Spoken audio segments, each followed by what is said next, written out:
Collector परिषद तक नहीं जाएगी तो ये लड़ाई बहुत लंबी है। हम कैसे लड़ पाएंगे? एक मजबूती से आवाज दो, आवाज दो।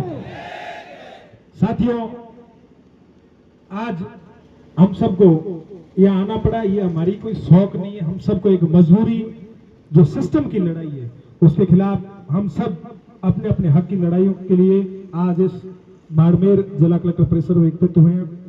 साथियों, आज से पहले तो हमने सुना था कि सेंटरों पे नकल होती थी, बहुत सारी चीजें थी, अदर अदर पेपर आउट हो जाते थे, लेकिन अब तो उन्होंने एक बहुत अलग ही तरीका निकाला है कि ओमार को ही चेंज कर दो।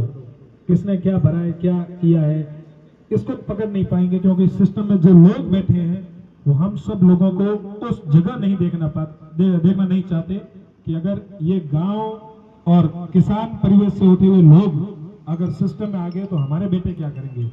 इसलिए हम सब लोगों ने भ्रष्टाचार का एक नया तरीका अपनाया, ओमार चेंज घोटाला। साथियों, एक छोटी सी कार्रवाई तो हुई है कि कुछ लोग पकड़े गए, लेकिन हम सरकार और प्रशासन से ये सवाल करना चाहते हैं कि आप हमेशा बोलते हो हम उन्हें गिरफ्तार कर लेंगे, बड़े को पकड़ेंगे, किसी और को पकड़ेंगे, लेकिन सिस्टम में और सरकार में आज आप हो। हम आपसे सवाल करेंगे, जो भी दोषी हो, चाहे कितना ही बड़ा हो, आप उसे सामने लेके आओ। और कुछ कल के भाई साहब अध्यक्ष जी राजेंद्र जी बता रहे थे कि 11-11 साल से अधिकारी वहीं बैठे हैं। कम से कम सरकार को कुछ ऐसे नियम आने चाहिए कि प्रत्येक साल या 2 साल में अधिकारी चेंज होते रहे। अगर एक ही जगह एक ही तरीके के लोग बैठे रहेंगे तो उनको पता है कि हमारे को कोई हटाने वाला नहीं है, हमारे पे कोई कार्रवाई करने वाला नहीं है, वो अपने आप में शहंशाह राजतंत्र की तरह लोग बैठे हैं। और आज जो भी युवा इतने साल से रूम में रहकर पढ़ाई कर रहे हैं, कितना खर्चा वहन कर रहे हैं, उनकी तो आप सब ग्रामीण परिवेश से आपको पता होता है कि 1 साल रहकर पढ़ाई करना कितना मुश्किल है।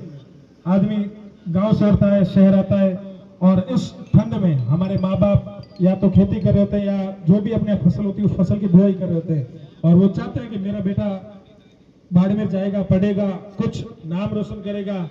लेकिन धीरे धीरे हम भी गाँव जाते हैं तो हमारे पूछा जाता है कि बेटा क्या कर रहा है, 4 साल हो गए नौकरी नहीं लगा, आज तक क्या बात है, इतने सालों के पढ़ रहा है। लेकिन उनको तो पता नहीं ओमार घोटाले किस किस तरह के सरकार हथकंडे अपनाकर हम जैसे परिवेश, ग्रामीण परिवेश के बच्चों को नौकरी लगने से रोकने चाह रहा है। युवा साथियों, ये बहुत बड़ा स्कैम है।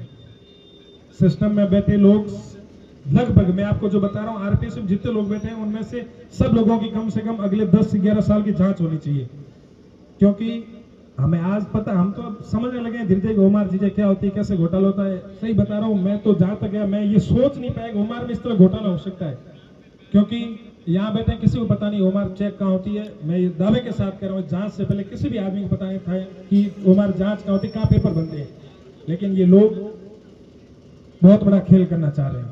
साथियों, आज बहुत मजबूती के साथ आप यहाँ आए हो, लेकिन इस लड़ाई को, बहुत लंबी लड़ाई अपने को लड़नी होगी। जब भी एक आवाज बाड़मेर से, इस ग्रामीण परिवेश से एक आवाज निकली है, वो बहुत बड़ी चिंगारी बनी है।